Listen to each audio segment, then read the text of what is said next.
الحمد لله رب العالمين والصلاة والسلام على أشرف الأنبياء والمرسلين سيدنا ونبينا محمد وعلى آله وأصحابه وأزواجه ومن تبعهم بإحسان إلى يوم الدين. أما بعد، أعوذ بالله من الشيطان الرجيم. بسم الله الرحمن الرحيم.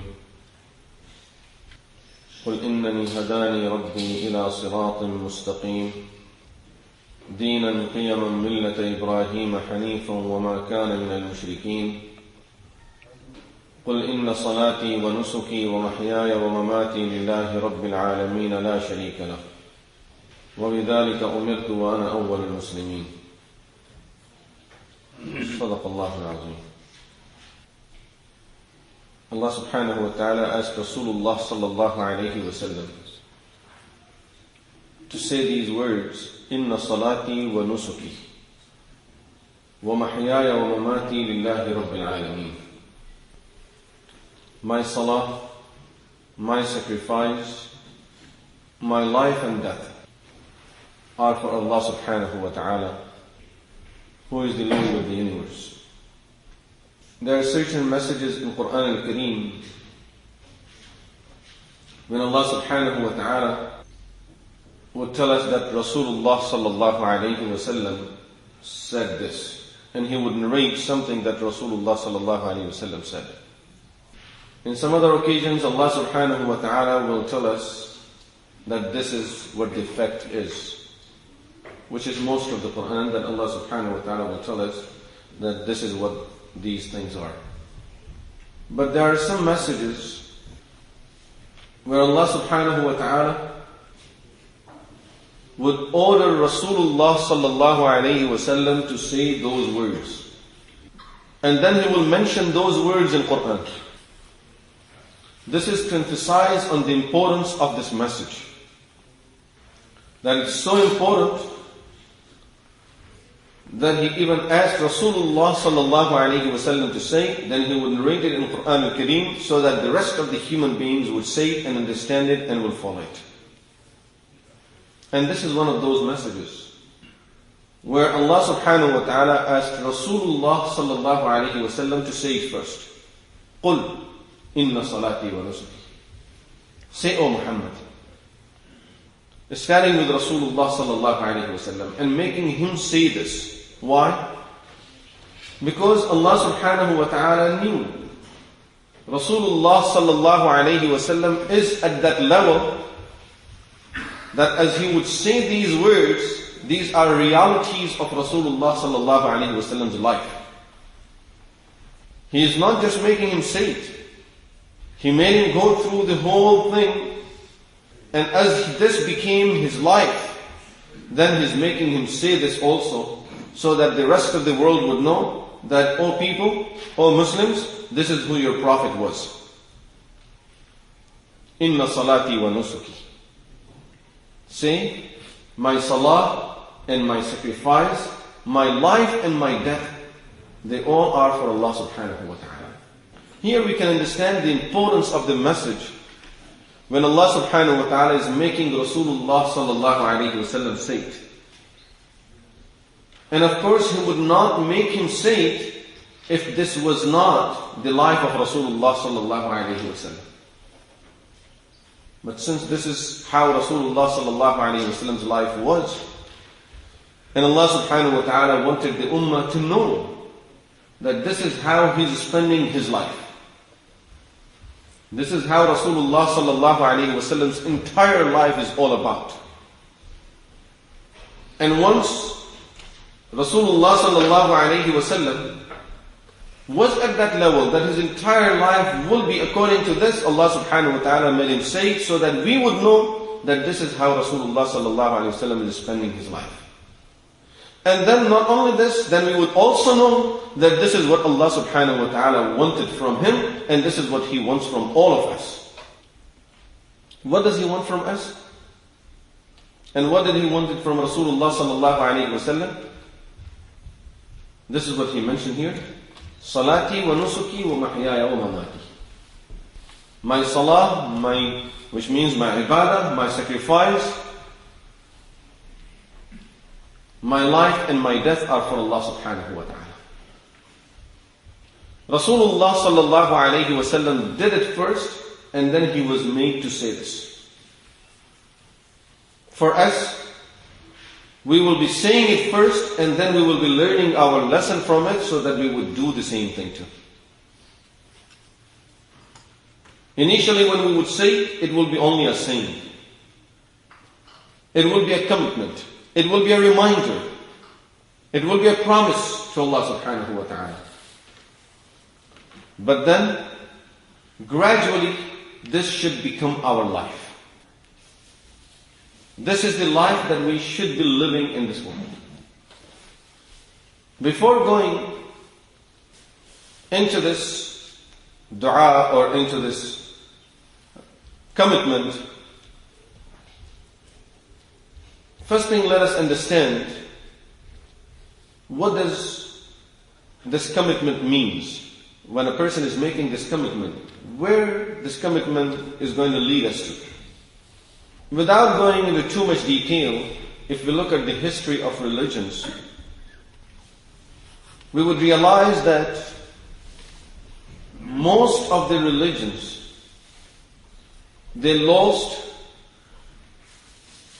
the largest portion of their religion, and gradually they lost their whole deen because of separating ibadah from the rest of the life. For them, religion was when the person is in the place of worship, now he's following his religion. When the person is offering a prayer, this is religion.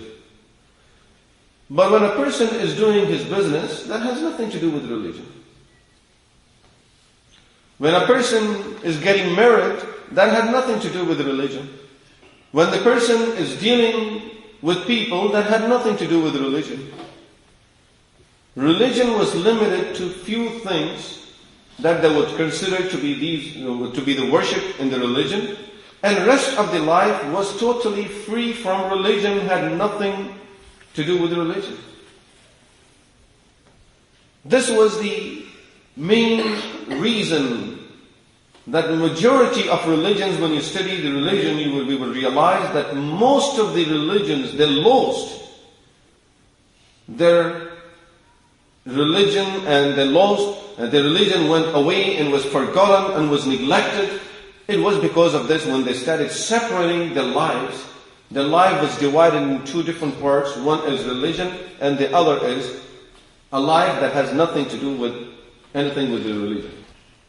And we see that around us here, when we see people following other religions, that concept of religion is limited only to few dogmas and few worships.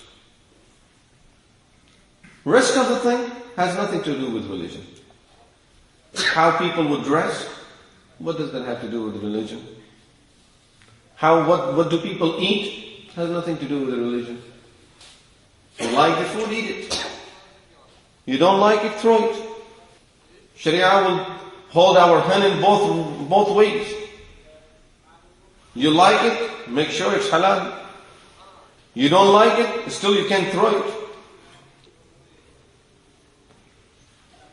So, we see the people around us there. Even those who are considered to be very religious people.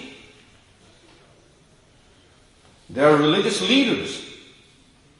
But when it comes to these matters of life, religion would not tell them anything about it, and they will not even pay any attention towards what religion has to say.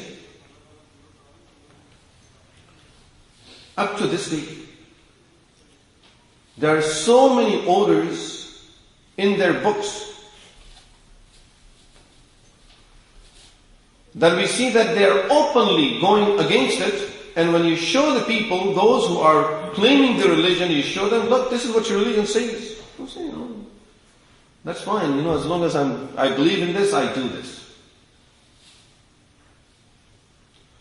So they limited their religion to few things. Once this is started in the life, of course then there was a portion of life that was free from religion, had nothing to do with religion. Initially, it was a small portion. As we read in Quran, that people used to go to their leaders and they would ask them to change one of the ayahs of their book. يَشْتَرُونَ بِعَهْدِ اللَّهِ وَأَيْمَانِهِمْ ثَمَنًا قَلِيلًا. They used to be bribed and change the orders of their book. So gradually, there were few things that they would change. But as a change started in the life, and now, out of 24 hours, even if there is 1 hour that person considers that this has nothing to do with religion, then of course there is a concept of spending a life totally free from religion. What does free from religion means? Let's look into that now. And very quick look, without any details. Free from religion means Allah has nothing to do with it, وَالْعِيَاذُ بِاللَّهِ. This is what religion is. That Allah wants me to do this, and I'll do this according to how Allah wants it. Free from religion simply means telling God, I need my freedom. And I need my time.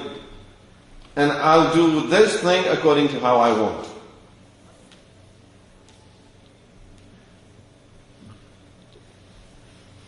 For the people of Iman, if we just quickly have a quick look at our deen, is there anything where we can feel and a Muslim can say that this part of my life is free from religion, which means whatever I do is fine?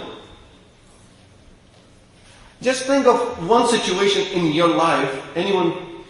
Can anyone come up with any situation in our life where we can say that this is totally now, I have nothing, religion has nothing to do with it at all? The least will be that religion will say this is mubah, this is allowed, you are allowed to do it. But still, restrictions, make sure you do it in this way, you do it this way, you keep these rules in mind as you're doing this. So there isn't a single act of our life that we can see this is out of religion or religion has nothing to do with it. Which, as I said, the word religion is used, but it's very deep. It's very deep because religion has nothing to do with it. Simply would mean that Allah subhanahu wa ta'ala has nothing to do with this action of mine. Which will mean no judgment for it, no questioning about it. There is no concept of halal and haram in it, of it being allowed or not allowed. Do it as you want, the way you want, and however it pleases you, just go ahead and do it. Whether it hurts others or not, whether it benefits someone or hurts someone, or whatever it may be, you just go ahead and do it. And of course, that concept is not there in Islam. From politics to business to personal life and coming into the ibadah, this thing never exists in Islam that there is anything a person can point out in this deen or in the life of a human being that we can say that religion has nothing to do with it.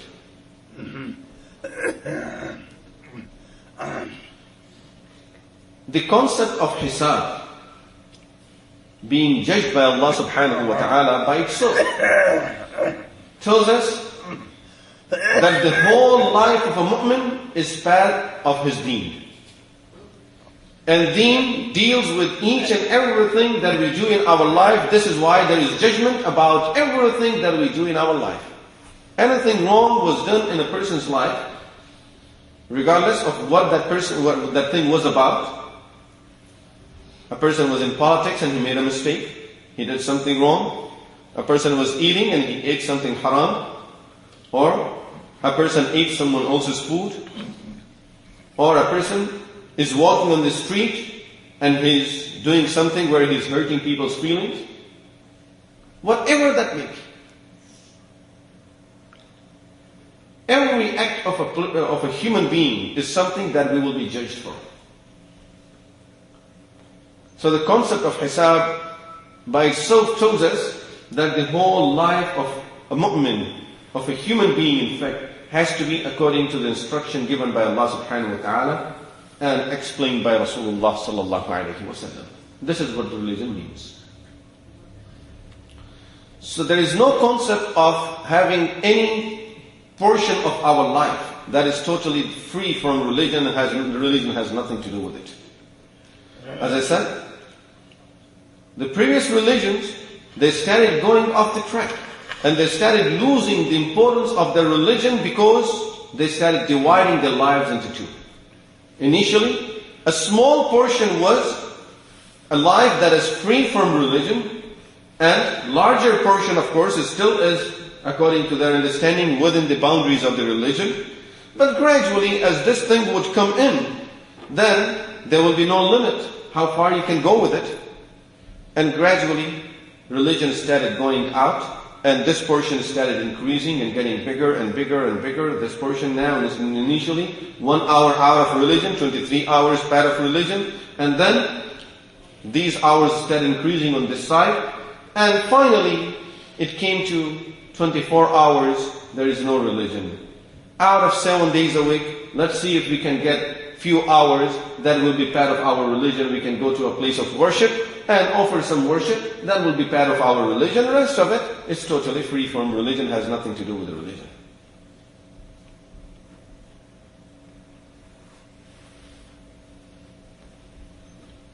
Today the world would like to introduce this concept to the followers of every religion in the world, that this should be your connection with your religion. Don't tell us religion everywhere. Don't tell us deen and prophet everywhere. Don't just keep on quoting your books everywhere. Just limit that to your place of worship. Keep it there. When you come out, then your dress should be according to how everyone else is dressing. Don't tell us this is your religion. Your behavior should be according to everyone else's there. Don't tell us that this is what your religion says.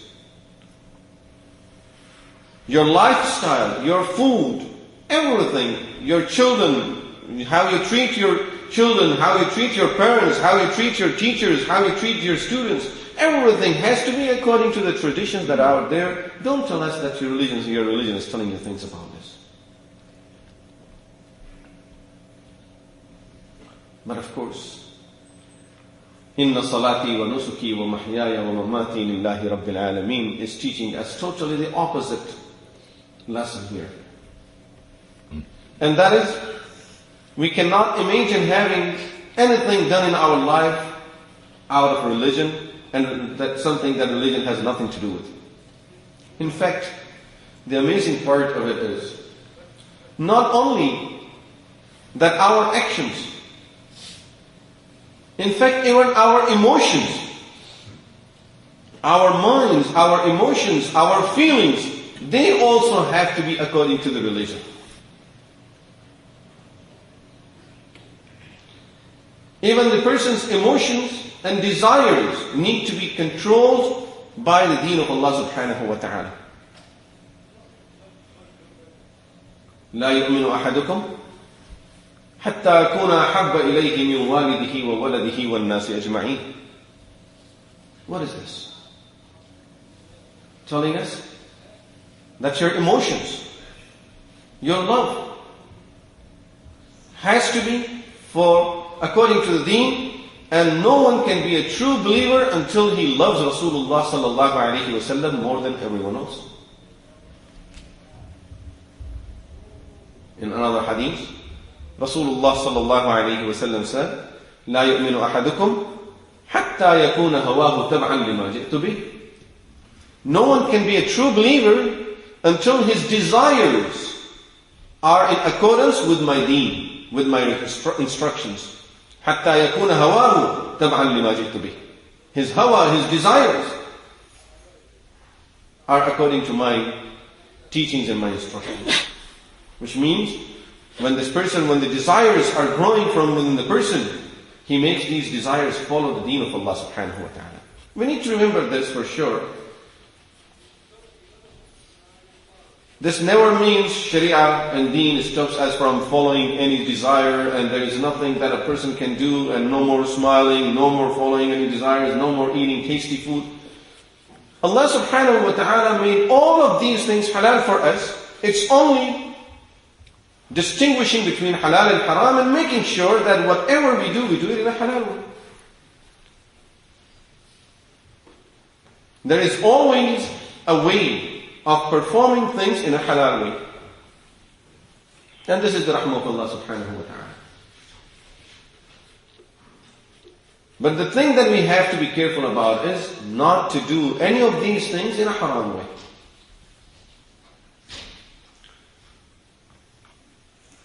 Talking about having the full life being in accordance with the deen of Allah subhanahu wa ta'ala. There is a beautiful example of it in the hadith where Rasulullah sallallahu alayhi wa sallam said, من أحب لله وأبغض لله وأعطى لله ومنع لله فقد استكمل الإيمان. A person who loves for the sake of Allah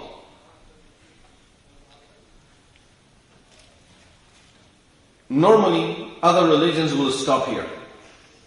A very important point that we need to remember. Other religions will stop here. Love for the sake of Allah.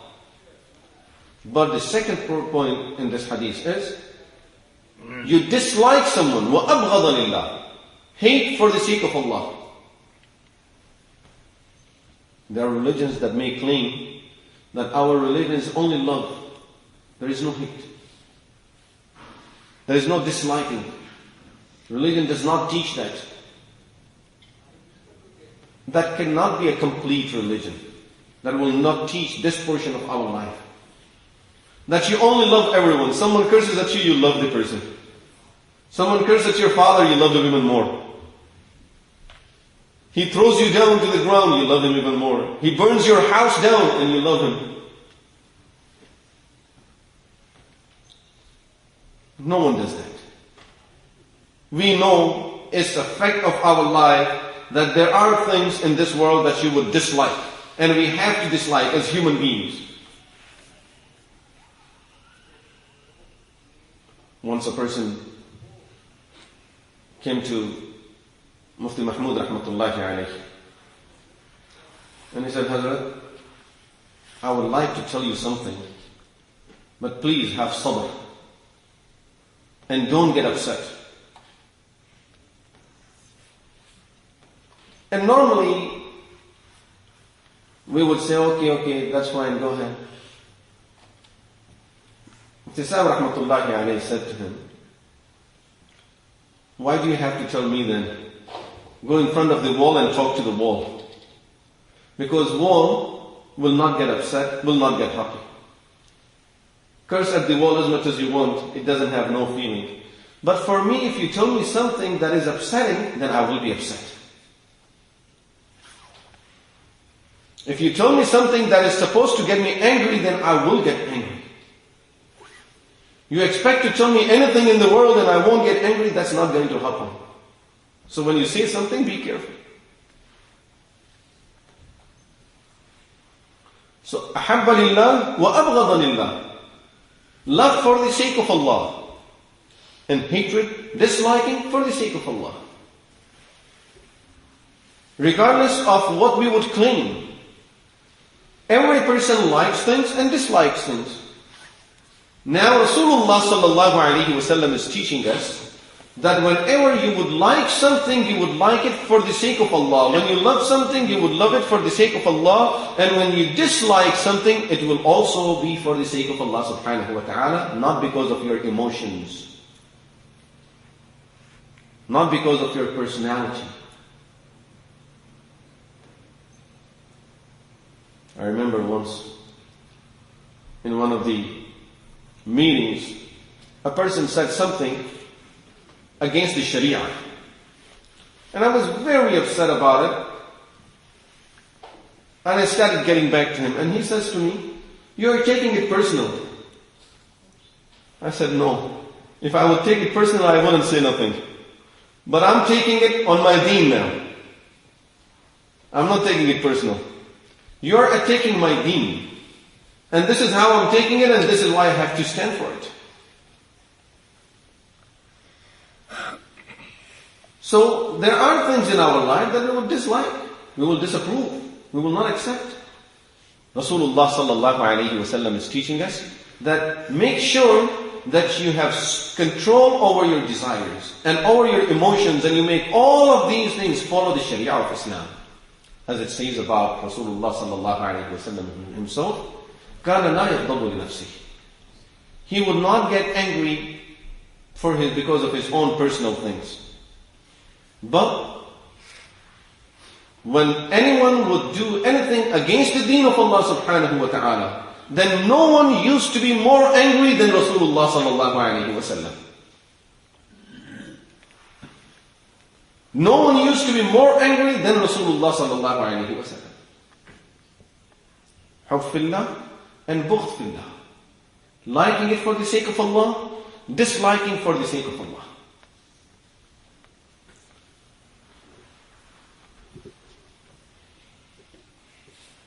A Sahabi with the name Hatib ibn Abi Balta'a radiyallahu anhu. At the time of the Fath Makkah, before Rasulullah sallallahu alayhi wa sallam went to Makkah Mukarramah, he wrote a letter to the kuffar of Quraysh, informing them of Rasulullah sallallahu alayhi wa sallam's plan. Rasulullah sallallahu alayhi wa sallam was informed by Allah subhanahu wa ta'ala that this person is sending a letter with such and such person, and he was able to get that letter from that person. When the letter was presented to Rasulullah sallallahu alayhi wa sallam, and he opened the letter and he read it, min Hatib ibn Balta'a, this is from Hatib ibn Balta'a, to the kuffar of Quraysh, to the leaders of Quraysh, and informing them of Rasulullah sallallahu alayhi wa sallam's plan. Rasulullah sallallahu alayhi wa sallam was sitting in the gathering of Sahaba ridwanullahi alayhi ajma'in. They all knew that there is something like this that have happened. There is someone who sent a letter, but who that person was, no one knew about him. But when the letter came and they opened it and they saw the name, they knew that this is from Hatib radiyallahu anhu. So Rasulullah sallallahu alayhi wa sallam asked Hatib, why did you do something like this? He said, Ya Rasulullah, I have full trust that Allah subhanahu wa ta'ala surely is going to help you against the kuffar. I have no doubt whatsoever that Allah will help you for sure. And you will be victorious against them. It's only, Ya Rasulullah, since my family members are there, I wrote this to them hoping that they will think that I'm favoring them and they will be nice to my family members. Otherwise, I knew for sure that you will not be hurt by this, because Allah's help is with you. And really, this is what he believed. This was his iman. But of course, the other Sahaba ridwanullahi alayhim ajma'in that are watching all of this, that are seeing this happening, how can they take this? Why would you do something like this? This is cheating. And Umar radiyallahu anhu, right away he gets up. أشدهم في أمر الله عمر. Rasulullah sallallahu alayhi wa sallam says, the strongest when it comes to the orders of Allah is Umar. He gets up, he says, Ya Rasulullah, دعني أقتل هذا المنافق. Allow me to kill this munafiq. He is a munafiq. And now his nifaq is known now to us. Let me just take care of him, Ya Rasulullah. Rasulullah sallallahu alayhi wa sallam said, no, Umar. He is true in what he's saying.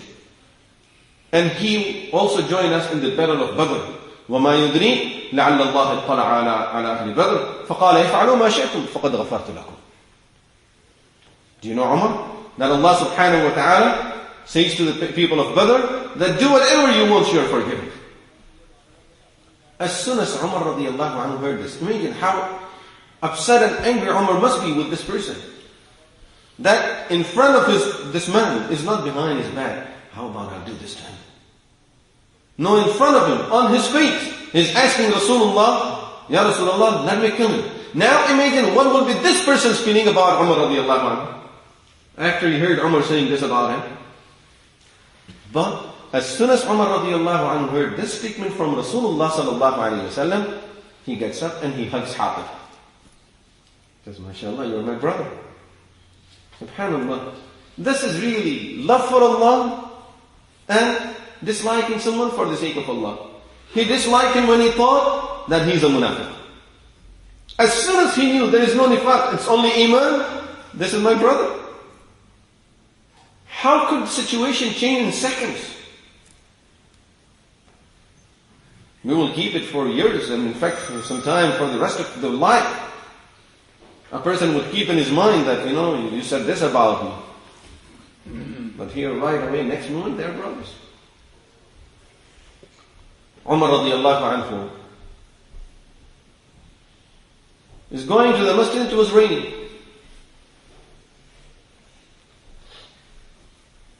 And as it was raining, Abbas radiallahu anhu's house was in front of the masjid, in front of the door of the masjid. And his drain, in those days they did not have the downspouts, it's only a draining that's up there. His drain is towards the side of the masjid, towards the door of the masjid. So all the water from his roof is coming down towards the door of the masjid and, of course, making a lot of mess over there. Umar radiallahu anhu, when he saw this, he was so upset. Then why would he keep his drainage towards the side of the masjid? And he gets up and he breaks it. Abbas radiallahu anhu came, and Umar is Amir al-Mu'mineen now. This is during his Khilafah. Abbas radiallahu anhu came and someone told him, look at your drain. What happened? Umar broke it. So he goes to Umar radiallahu anhu. Did you break my drain? He said, yes. Why did you do that? He said, because it was hurting the people coming to the masjid. And your water is dripping towards the side of the masjid. I can't allow anything like this. He said, whatever, but let me tell you this. That was placed over there by Rasulullah sallallahu alayhi wa sallam. That was it. As soon as Umar radiallahu anhu heard this, he was down to the ground. He says, Abbas, please, I didn't know this. Please forgive me for it. And get on my shoulder and put it back where it was. He says, no, I won't do that, but I will put it back there. He says, no, you have to do this. In order for me to make up for that mistake, you have to do this, that I will sit down, you stand on my shoulders, and put this grain back to where it was. And this is exactly what Abbas radiallahu anhu did. Amir al-Mu'mineen is sitting down, and Abbas radiallahu anhu is standing on his shoulders to put back that grain back to where it was. Everything for the sake of Allah. There is nothing in their life for their personal things. What will happen now? Still people are going to be disturbed by it. These questions, they meant nothing for them. It was done by Rasulullah sallallahu alaihi wasallam, put it back to where it was. Their whole life was only for Allah subhanahu wa ta'ala, for the sake of Allah subhanahu wa ta'ala, for the deen of Allah. And really, if you look at their lives, their whole life is full of this. Because, as Quran says, Mahyaya wa mamati, life and death for Allah. So, and what can be a better example of this than Sahaba Ridwanullahi alayhim ajma'een's life, who learned it from Rasulullah sallallahu alayhi wa sallam. So their whole life, everything they would do in their life was only for the sake of Allah. They're doing business, they're doing it for the sake of Allah subhanahu wa ta'ala. They are playing with their children, it's for the sake of Allah subhanahu wa ta'ala. They forgive their enemies for the sake of Allah subhanahu wa ta'ala. Ali radiallahu anhu, when he wrestled Amr ibn Wud, who was considered to be one of the strongest people of Quraysh, in the battlefields they used to consider him equivalent to 1,000 warriors. This is one person They used to consider him equivalent to 1,000 warriors. And he was really strong. When Ali radiallahu anhu cut his leg at the time of the Battle of Khandaq, Ali radiallahu anhu, they were both fighting and he cut his leg. This person picked up his own leg and he threw it at Ali radiallahu anhu so hard, Ali radiallahu anhu moved. But there was another tent where there were some Muslims, and if I remember correctly, 10 people died in this tent because of that hit. He picked his own leg and he hit Ali radiallahu anhu with it. People had strength in those days. It's really something that we need to study. It's part of the history that we need to learn what strength means. As one of them narrates, he says, I went to a village and I was talking to a villager over there, and his camel is trying to get off. And while he's talking to me, the camel started running and he holds the tail of his camel and he pulled it so hard that the tail came out. The tail of the camel, I don't think we can even break the tail of a mice. This is the tail of a camel. And we read this. It's something that we need to know, that what type of people were there. But anyway, Ali radiallahu anhu, when he wrestled Amr ibn Wud down, at that time, he knew that he can do nothing. That's it. He is down to the ground now, and next minute he will be out. So he thought, let me do the least I can, and he spit on Ali radiallahu anhu's face. As soon as he did that, Ali radiallahu anhu let him go. So he was surprised. Later on, when Ali radiallahu anhu was asked, why did you do this? He said, because my fear was, my personal emotions were getting involved with it. When he spit on my face, now I'm getting angry. And now if I do anything to him, I will be doing it because of my anger, not for the sake of Allah. Look how they're drawing the thin line between the two. And how careful they are. SubhanAllah. This is what Rasulullah sallallahu alayhi wa sallam have taught us. Man ahabba lillah wa abghada lillah. A person who loves for the sake of Allah and who hates for the sake of Allah. Wa a'ta lillah wa mana'a lillah. And he gives for the sake of Allah. And when he refused to give something, that is also for the sake of Allah. فَقَدْ اسْتَكْمَلَ الْإِيمَانِ. This person's iman is perfect and complete. Look at the title that he's giving this person. فَقَدْ اسْتَكْمَلَ الْإِيمَانِ.